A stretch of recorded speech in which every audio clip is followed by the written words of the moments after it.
নগাঁৱত গ্ৰেপ্তাৰ হৈছে এগৰাকী ভুৱা চিকিৎসক।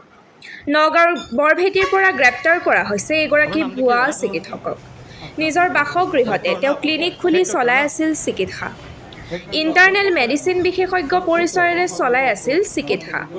মেডিচিন পঞ্জীয়ন বিভাগৰ ভিজিলেন্স বিষয়াৰ এজাহাৰৰ ভিত্তিত নগাঁও সদৰ আৰক্ষীয়ে গ্ৰেপ্তাৰ কৰে ভুৱা চিকিৎসক আক্ৰামুল হকক।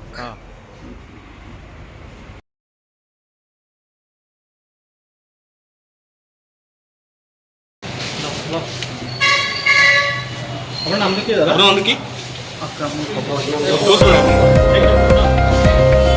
একটু আপনি কোট করে নগাঁও মেডিকেল কলেজত PMR